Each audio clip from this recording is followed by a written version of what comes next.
Hey, Danica. Hey, what's going on, honey? Thank you, as always, for logging on, Danica. Thank you.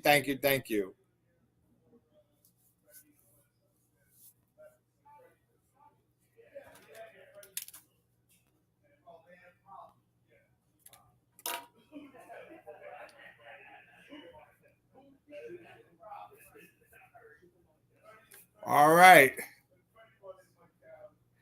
Oh, thanks, Dan. He's alive by proxy. Hey, Kevin.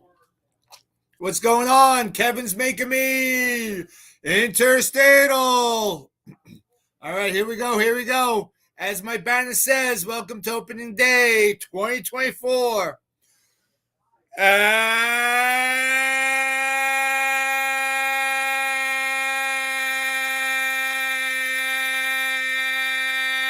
Good evening, everybody. Welcome to the opening day, Major League Baseball 2024. It is March the 28th in the year of my Lord 2024. And we got a lot to cover. A lot, I tell you. I want to thank Danica. Oh, now you're all blown up on me. All right, Danica, Kevin, Danny. Hey, Mike, I am Duo. It's Estero. Nick Triano, what's going on? How are you? I'm sorry, Harold. Did you try the link I posted on Facebook? Well, you can't hear me. Hold on one second.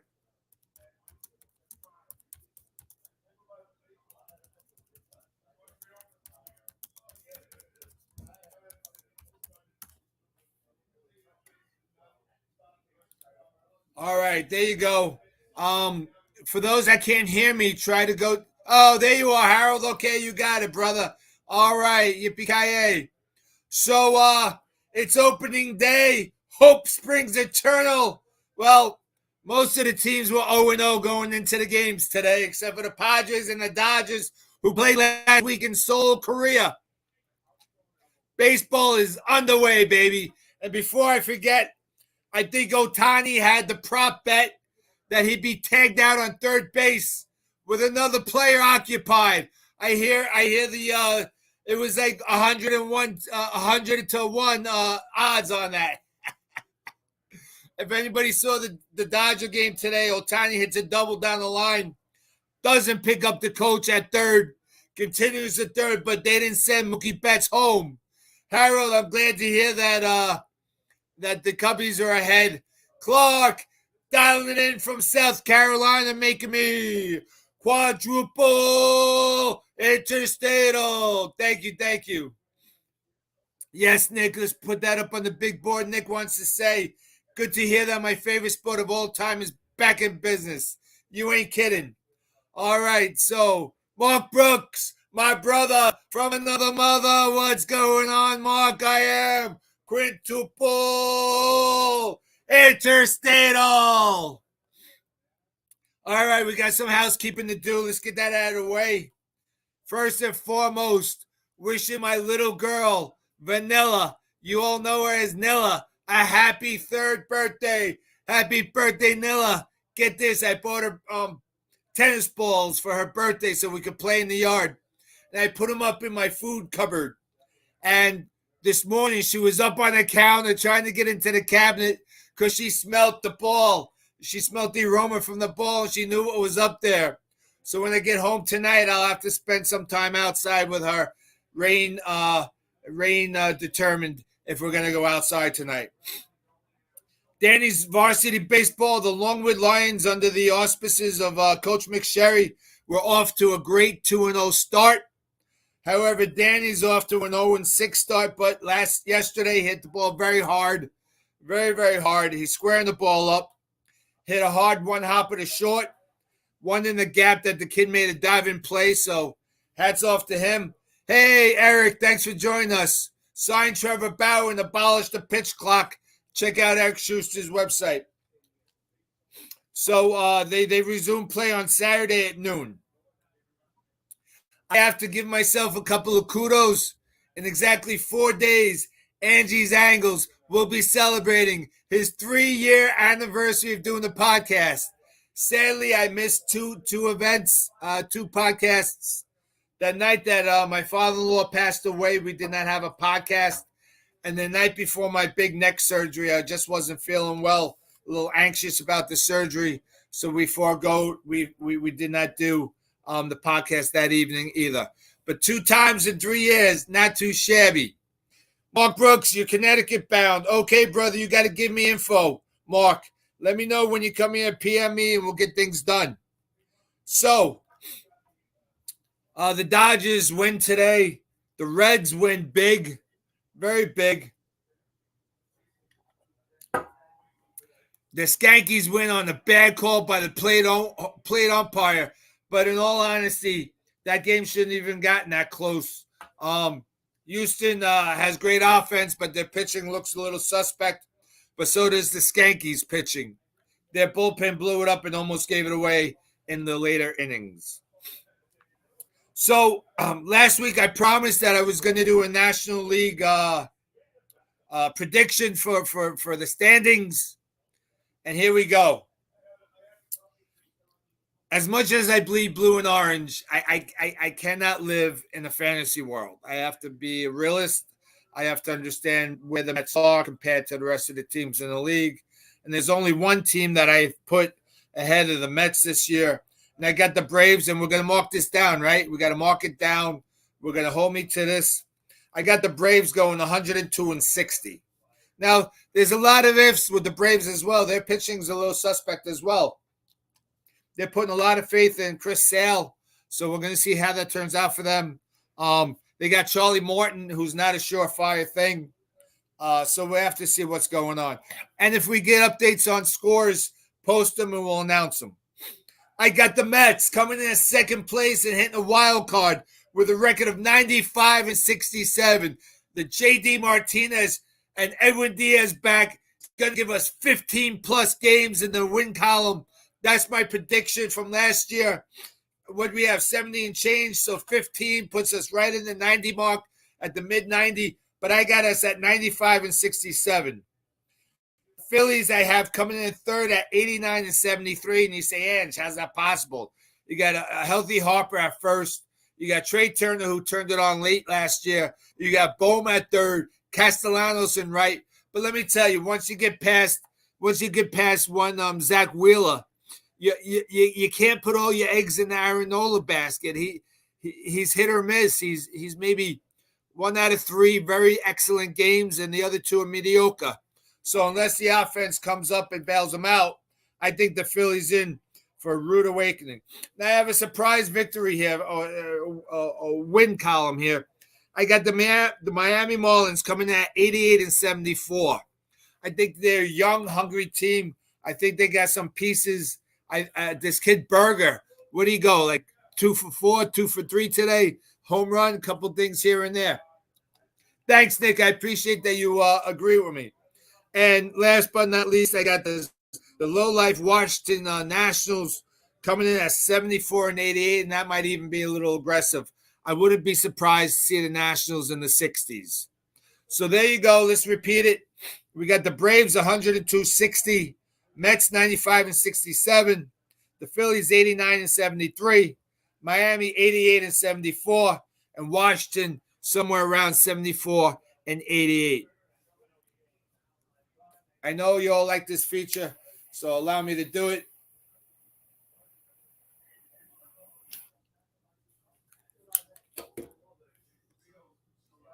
So, Clark, I saw you logged in from the Carolinas.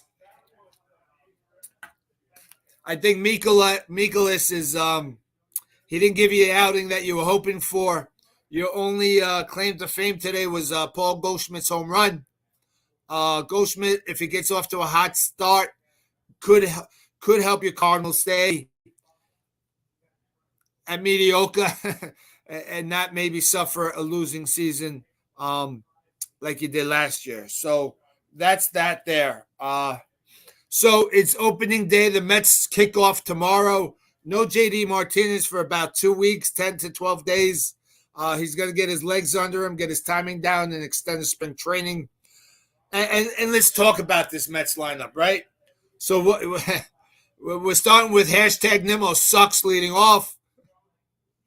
We're gonna have Lindor second, Petey Boy third.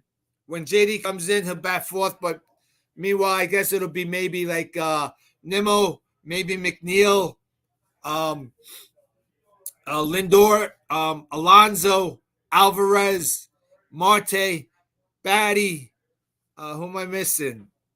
Uh, who am I missing there? Second base. No, we did second base. We did the catcher, shortstop. We did. I don't know who I'm missing. So yeah. Mark Brooks, we'll put you on the big screen, Mark. I'm expecting a very good season. Too many not real fans cut them down on Facebook. I agree with that, Mark. Yeah, right. Clark, Dodgers 7, Goldschmidt 1. Let's throw that on the big screen. There we go. Live from the Carolinas. Clark Oatman, my buddy. All right. So, there are a few days in my world that are better than today. Obviously, everybody in my immediate family's birthday is a big day to me.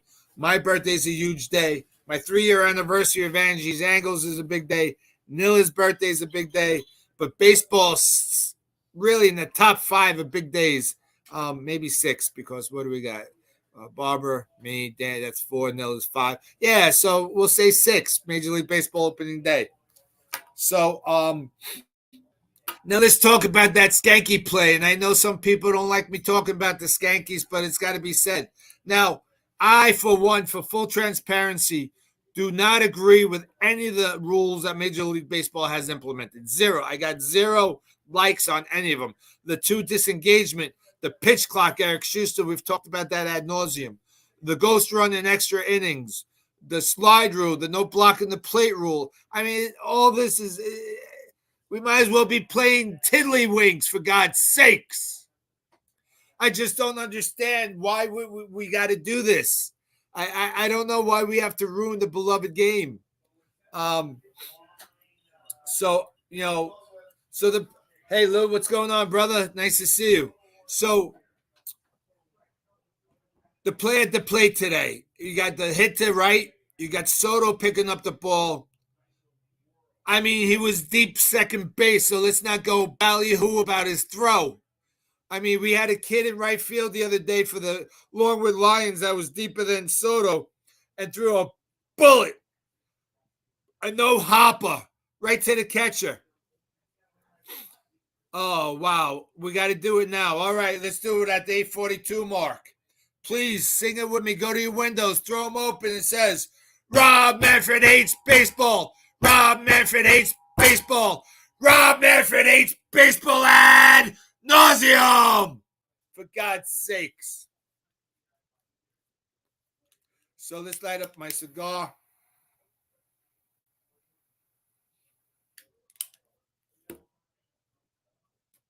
Not only do I feel that the catcher didn't give the guy a sliding lane, I also don't think he tagged him. And what good is replay if you don't get the call right? And they said, well, it was inconclusive.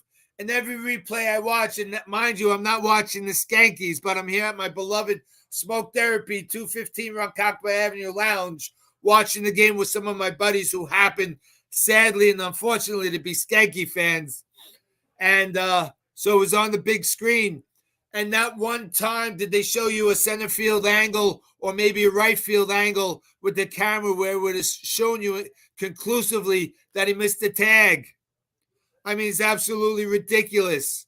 Why do we spend time? Let's put the headphones on. Let's get the umpires in the huddle. Let's go to Manhattan with the replay booth. Not to get the call right. That was a pivotal part of the game. And they got the guy out. Ridiculous. Baseball's got to do better. Hey, Harold, what's going on? Harold Atkins says, I can see the Mets making it as a wild card. They have no expectations. Could very well be a surprise team. Listen, our offense is deep. We were top 5 in home runs last year, even though people claimed we're not a power hitting team. We were top 5 in the National League. That's not too shabby. I mean, what do we got? what do we got? 30 teams. So what is that? 15 teams. We were top 5. That's pretty good. Well, top 5 in the National League out of 15. So that's not too shabby, in my humble opinion. We're at the 8:45 mark. And what do we got tonight? We got 7 viewers. Okay. So why don't you guys give me some dialogue in terms of Harold? Let's go to you. What's your prediction for the Cubs record? Clock. I don't even know if I should ask you. I just don't get it. Mikolas was subpar. Goldschmidt was the only bright spot. So I'm not really sure what else to say about that. If anybody's got a comment, we'd be happy to hear that today. You don't have a prediction clock. I feel your pain. Okay, it's a little early, but we're gonna jump into the prayer circle.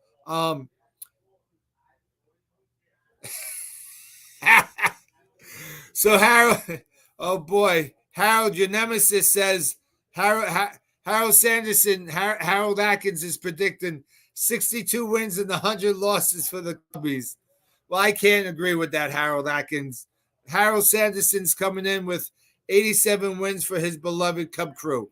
So we shall see what happens. Listen, the Cubs, if Imojima, Imamanga, is that his name, Harold Imamanga?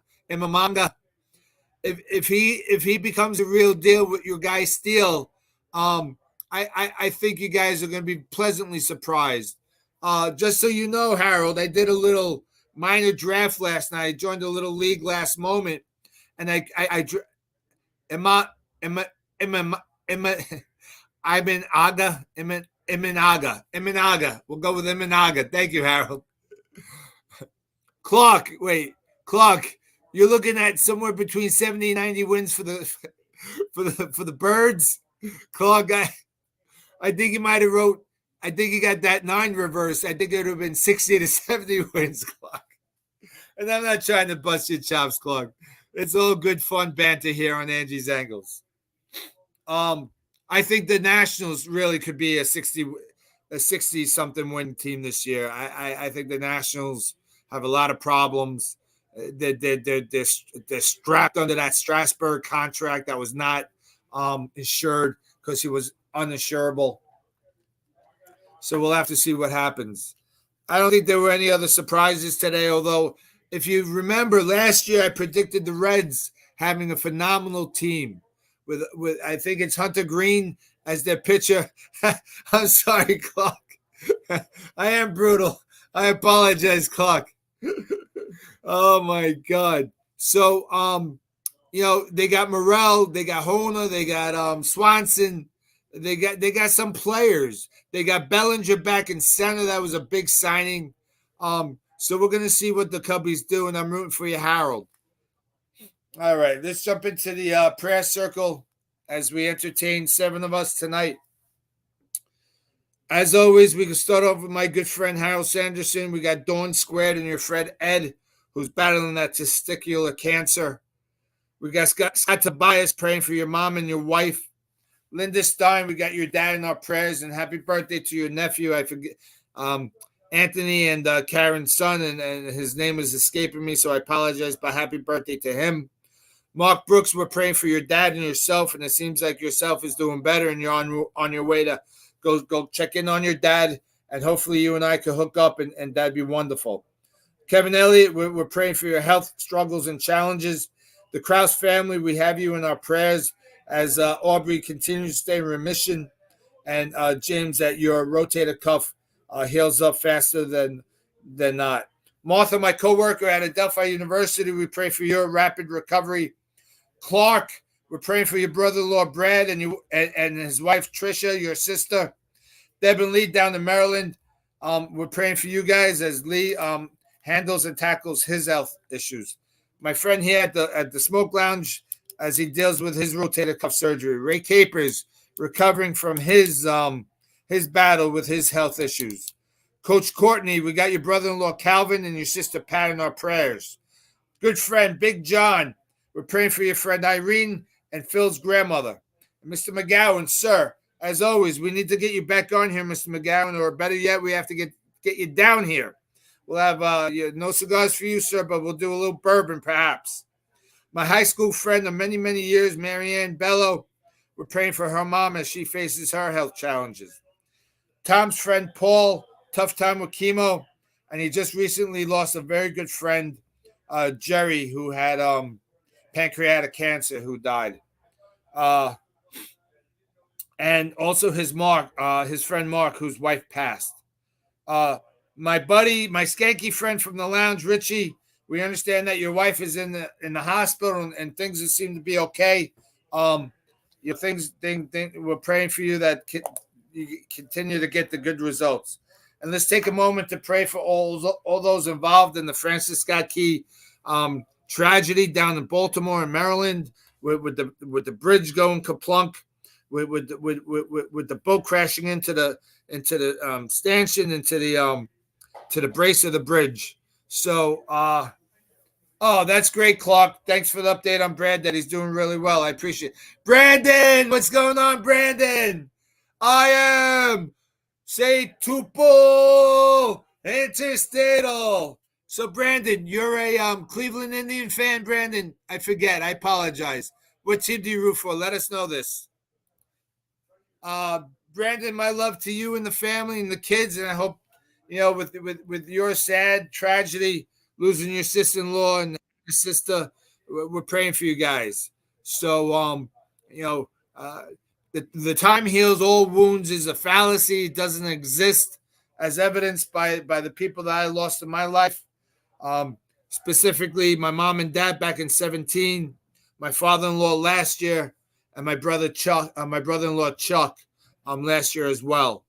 My sister and her daughters, Natalie, Caroline, and Ava, sadly, rapidly approaching the 1 year anniversary of losing her husband and their dad. So we will include them in our prayers as they face that lousy 1 year anniversary. It's a sin, and it's not even right to call it an anniversary. It's it was a moment in time that stood still for all of us. He was 53 years old. So, shout out to them. Thank you. We're at the 8:52 mark. Brandon, you and Clark. Clark. Reach out to Brandon. You guys can share the Kleenex. Oh, my goodness. Sorry, the Cardinals. I had another big deal for you, my brother. Sorry. I love it. So I can't wait to today. I'll work on the radio work. I'm excited. The Saturday this in the past 40 to 20 days. They saw open day. Tomorrow open, not going to any different. And last, you skank fans. How to work out for you next on